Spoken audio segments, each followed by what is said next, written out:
Today's video is what does a driver's license have to do with a rental? Let me tell you what it's like to be a zero. Hi, welcome everyone. Before I go into answering this specific question, Michelle Barker says, if a person doesn't drive, can't rent a house, they meet all the requirements, but they catch the bus instead of driving? That is unacceptable. So before I answer this question, check this out. It's gonna burn. What are we making? Carameled apple. Well, caramels and carameled apples. Oh, as you can see tonight, it's a sweet night. It's a sweet night because we're making caramel, apparently. All right, so to answer to your question, Shanti and Michelle Barker, so you don't think that I'm a jerk. What does a driver's license have to do with a rental? I already replied this in some of the comments, but at the same time, I've noticed that there's a lot of drama going on that video for this. So I thought about making a video about it. First of all, if you don't have a driver's license, so okay, let me put things into perspective. I grew up in Europe, where in Europe, in Spain, in Barcelona specifically, where everywhere you go, you either take the bus, you take the subway, or you take the train, or you take something to go. And people don't have cars, and people, because there's no parking spaces. There's cars literally everywhere. It's horrible. And people that have cars, you gotta pay for gas, insurance, and registration, and the whole mess. Well, when I moved here in the US, I realized, of course, the life here is completely different, right? So you need a car. I mean, it's a need. I would say that 90% of the people have a vehicle because they need to go to work, they need to go buy food, they need to do something, right? And there's a small percentage of people that they use public transportation, they live in the city. So what does a driver's license have to do with a rental? Very easy. If you had a driver's license and your driver's license got suspended, that tells me something about you. Most of the time, what I found, especially here in Ohio, in Cleveland, in rentals, is that people that have driver's license that are suspended, most of the time is because they got a DUI, or they got too many DUIs, or because they got DUIs and they do drugs, or because there's some kind of drama going on in their life. I don't really need drama in my life. In the moment that I give you the keys, in the moment that you lease a home, you are becoming part of my life. And whatever drama that happens on that home, believe it or not, I am responsible. So most of the time, people that have suspended driver's license is for a reason, and is not for a good reason. Also, what I found is that the chances that a person meets all the requirements and the driver license, okay, let me emphasize this better. The chances of somebody meeting all the requirements but not having a driver's license is really rare. It doesn't happen very often. Is there people out there that are good people, pay rent on time, they have a stable job, they've never been through an eviction? Is there people out there that only use public transportation? I'm pretty sure there is. Yes, there is. I'm pretty sure there's good people out there. And that is honestly the price that I have to pay to find the tenants that are good. Unfortunately, I will be declining people that are great, and I'm aware of that, and that's okay. It's part of the failure ratio, if you want to call it. The problem is that if you don't have a driver's license and you don't use the public transportation, most likely you're driving illegally. And that is the problem that I'm dealing with, especially in Cleveland. I mean, I don't have to go over the statistics of the crime rate, DUI, drugs, and all the problems that Cleveland deal with. I mean, you know that. You can check it out. You can Google it yourself. Unfortunately, if you are renting a home and you get pulled over, with a suspended driver's license.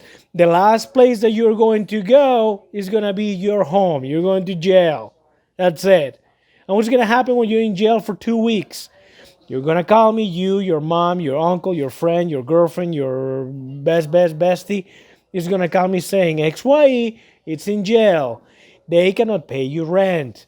Can we please work something out? I don't want to work anything out. You see, most of the problems the landlords have, people say, well, I didn't know that my tenant was going to do this. I didn't know that my tenant is being very difficult, or this is the situation I'm in. I guess what I'm trying to explain to you is that those are not the main problem. The main problem is that you, as a landlord, pick the wrong tenant. Why is that tenant? Why is that person renting a home without a driver's license? You saw the car that they came in. You saw that they're driving, and you can tell me, well, I don't drive because that's my personal life. I don't drive. And how do I know that you don't drive?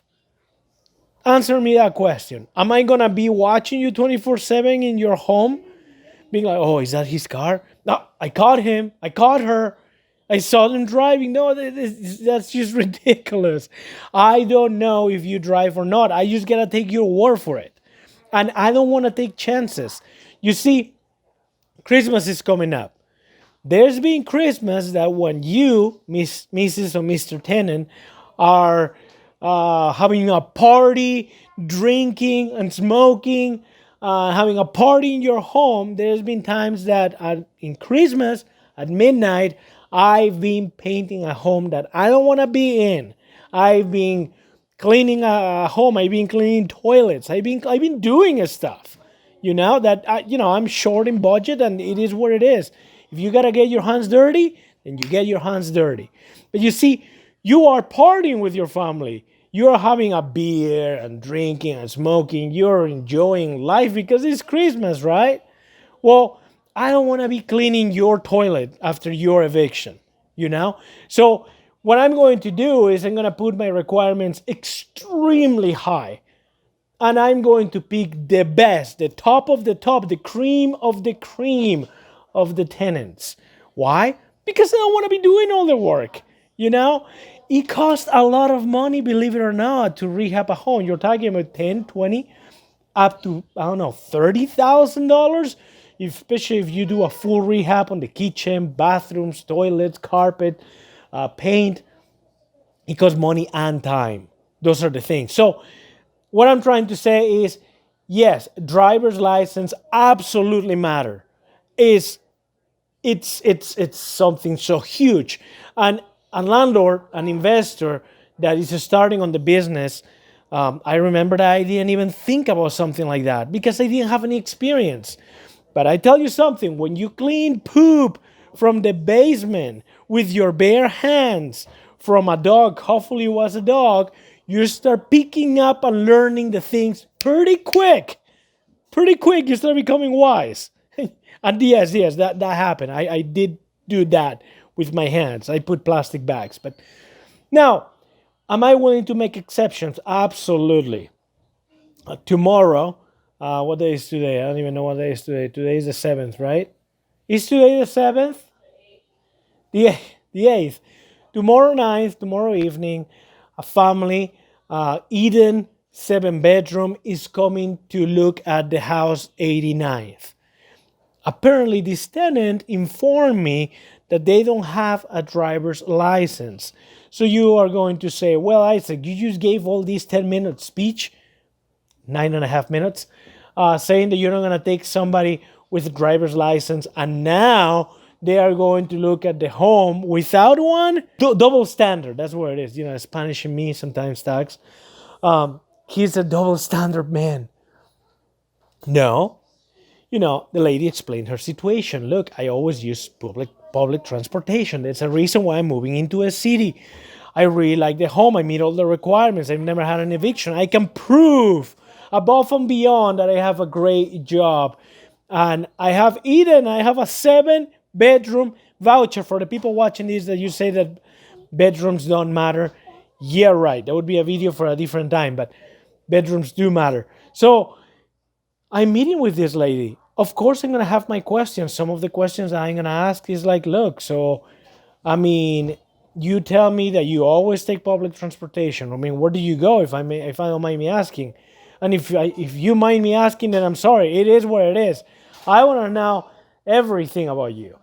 Why? Because I'm about to give you over $100,000 home for you to live in with almost nothing for you on stake. What? Because $2,000 deposit, it is nothing in comparison of a huge rehab that we just put on that home. I don't know if that makes sense. So I guess what I'm trying to say is also I've noticed that most of the time people that have suspended driver's license, because they're not going to tell you that the driver license is suspended, by the way. They're just going to give you their state ID, and they are not going to say anything about driver's license. It's not that I cannot look at the public records, but anyway. But most of the time, people that have suspended driver's license, yeah, they're drama. That they attract drama. I'm gonna get a call from the cops, from the neighbor, from the person across the street, from my friend, from my mom, from the aunt, from the girlfriend. Girlfriends have called me telling me my boyfriend just tried to beat me up, and I had to call the police. My stuff is inside. Let me in, but you're not in the agreement. You're not in the lease. He is. I'm not. My brother is here. Look, well, everything you do with your life, I respect it. And I truly, you don't have to share what you do with your personal life. However, when you bring your drama into one of our rentals, it is a big deal. It is my drama. It is my story. And I get to pick and choose who I want to put in there or not. And if that offends people, it really sucks. It really does. And I hope you are not offended by this. Which, by the way, Shanti W, I didn't find your question offensive at all. I thought it was a really good question, and you brought some really good points. But like I said, most of the tenants, I'm gonna generalize, but most of the people don't understand the sacrifices that a landlord has to make to get that home ready. That's why they trash the home. That's why they leave it the way they leave it. That's why they, I had to spend almost I spent $2,000 just in removing the crap that the previous tenant left. Now, whose fault that was? Was it the tenant? No, it was. Believe it or not, no, it was not. Was it their boyfriend? Was it Section 8? Was it CMHA? Was it Eden? Whose fault that was? Dad. Ladies and gentlemen, it was my fault. I put them there. I picked that family. It was my responsibility. I gave them permission to live there. And whatever thing they did to their home, it was 100% my responsibility. That's my opinion. What do you think? Thank you for watching. Like I said, I'm willing to make exceptions. Every situation is different. But if you gotta be aware that I'm going to ask you 1 million questions, and you're taking the probability and the chances of me still saying no. Thank you. Move on. Go live somewhere else because there's tons of rentals out there. If you're willing to go through that, by all means, bring it on. Text me, contact me, um, email me, find me in social media, put a comment in YouTube. Thank you so much for watching, and Merry Christmas to all of you guys. Bye.